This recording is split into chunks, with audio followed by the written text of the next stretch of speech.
മണ്ഡലകാലം പകുതിയോട് അടുത്തു നിൽക്കുമ്പോഴും അടിസ്ഥാന സൗകര്യങ്ങളുടെ അഭാവത്തിൽ വീർപ്പുമുട്ടി ശബരിമല കാനനപാതയുടെ ഇടത്താവളമായ വണ്ടിപ്പെരിയാർ സത്രം. ഇടുക്കി ലൈവ് വാർത്തകൾ നിങ്ങൾക്കായി അവതരിപ്പിക്കുന്നത് Derek Downs Management Private Limited, expanding horizons. പമ്പയിലും നിലയ്ക്കലിലും തിരക്ക് വർദ്ധിച്ചതോടെ കാനനപാതയിലൂടെ സന്നിധാനത്തെത്താൻ കൂടുതൽ ആളുകൾ സത്രത്തിലേക്ക് എത്തിത്തുടങ്ങി. തീർത്ഥാടകർക്ക് വിരിവെക്കുന്നതിന് പോലുമുള്ള സൗകര്യങ്ങൾ ഇവിടെ പരിമിതമാണെന്ന് അയ്യപ്പ ഭക്തർ ഇന്ന് പരാതി അറിയിച്ചു.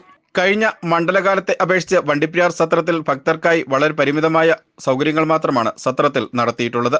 മുൻപ് വണ്ടിപ്പെരിയാർ സത്രത്തിലെ പ്രധാന ഇടത്താവളമായി ഉയർത്തുന്നതിന് ഉതകുന്ന പ്രവർത്തനങ്ങൾ സത്രത്തിൽ നടത്തുമെന്ന് ദേവസ്വം വകുപ്പ് മന്ത്രി പ്രഖ്യാപിച്ചിരുന്നു.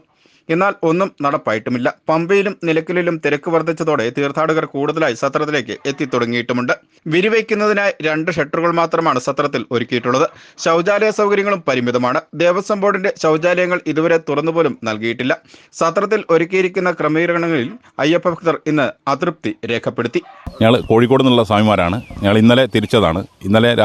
രാത്രി ഞങ്ങൾ ഇന്നലെ ഏറ്റുമാനൂർ അമ്പലത്തിലായിരുന്നു തങ്ങിയത്. അവിടെ തങ്ങി രാവിലെ 4 മണിക്ക് പോരാൻ പുറപ്പെട്ടപ്പോൾ, ദർശനം കഴിഞ്ഞ് പോരാൻ പുറപ്പെട്ടപ്പോൾ അവിടെ പോലീസ് തടഞ്ഞു വെച്ചു. 9 മണിക്ക് ശേഷമേ പോകാൻ പറ്റുള്ളൂ എന്ന് പറഞ്ഞു. അവിടെയുള്ള സ്വാമി ഭക്തന്മാരെല്ലാം കൂടി സംഘടിച്ച് റോഡിലിരിക്കുകയും മറ്റു വണ്ടികൾ തടയുകയും ചെയ്തപ്പോഴാണ് പിന്നെ ഞങ്ങൾക്ക് ഒരു 5:30 മണിയോടുകൂടി ഞങ്ങളെ പോകാൻ അനുവദിച്ചത്. ഈ നവകേരള സദസ്സുമായി ബന്ധപ്പെട്ടുകൊണ്ട് പല സ്ഥലങ്ങളിലും പോലീസ് തടഞ്ഞു വെക്കുന്നുണ്ടായിരുന്നു.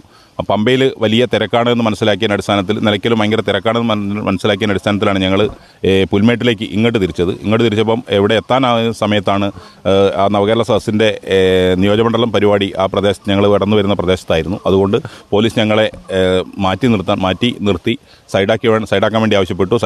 സൈഡാക്കിയപ്പോഴാണ് വേറെ ആൾ പറഞ്ഞത് ഇങ്ങനെ വേറൊരു ഷോർട്ട് വഴി ഉണ്ട് ഇങ്ങോട്ടൊന്ന്. അങ്ങനെ ഷോർട്ട് വഴിക്ക് വന്നപ്പോൾ റോഡൊക്കെ വളരെ മോശമായിരുന്നു.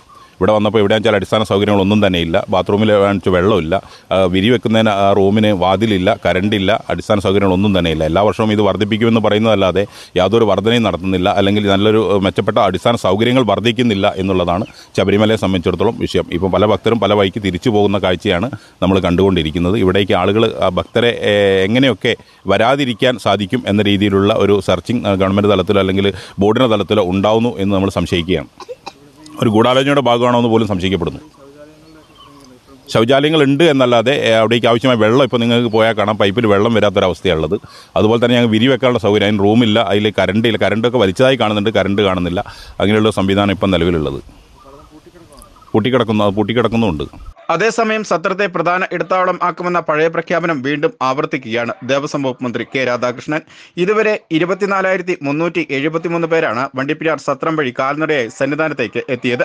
തിരക്ക് വർദ്ധിക്കുന്ന സാഹചര്യത്തിൽ വരും ദിവസങ്ങളിൽ കൂടുതൽ തീർത്ഥാടകർ വണ്ടിപ്പെരിയാർ സത്രത്തിലേക്ക് എത്തുമെന്നാണ് കണക്ക്. ഇവിടെ എത്തുന്നവർക്ക് സന്നിധാന യാത്ര അല്പം കഠിനം ആകുകയും ചെയ്യും. Idukki live news, Vandiperiyar. Live വാർത്തകൾ നിങ്ങൾക്കായി അവതരിപ്പിച്ചത് എങ്ങനെയുണ്ട് ന്യൂസിലൻഡ്? Amazing land. എത്ര പെട്ടെന്നല്ലേ നീ പോയെ? പിന്നെ ഡെറിക് ജോൺസ് ആയതുകൊണ്ട് കാര്യങ്ങളെല്ലാം പെട്ടെന്ന് നീങ്ങി. നീ എന്താ ട്രൈ ചെയ്യാത്തത്? ഈ സമയത്ത് രാഹുലിനെ ഒറ്റയ്ക്കാക്കി. പിന്നീട് പോയാലും രാഹുലിന് അവിടെ ഒരു ജോബ് ശരിയാക്കാൻ അവർ നിന്നെ ഹെൽപ്പ് ചെയ്യും. നിന്റെ അക്കോമഡേഷൻ, ജോബ് ഇന്റർവ്യൂ അറ്റൻഡ് ചെയ്യല്, ജോബ് കിട്ടാനൊക്കെ ഡെറിക് ജോൺസിന്റെ കൂടെ തന്നെ ഉണ്ടാകും. സർവീസ് ചാർജ് പോലും ജോബ് കിട്ടിയതിന് ശേഷം നീ കൊടുത്തു തീർത്താൽ മതി. ശരിക്കും നമ്മുടെയൊക്കെ കുടുംബം തരുന്ന പോലത്തെ കരുതലും സപ്പോർട്ടുമാണ് അവരുടെ plus. Make New Zealand home with Derek Downs.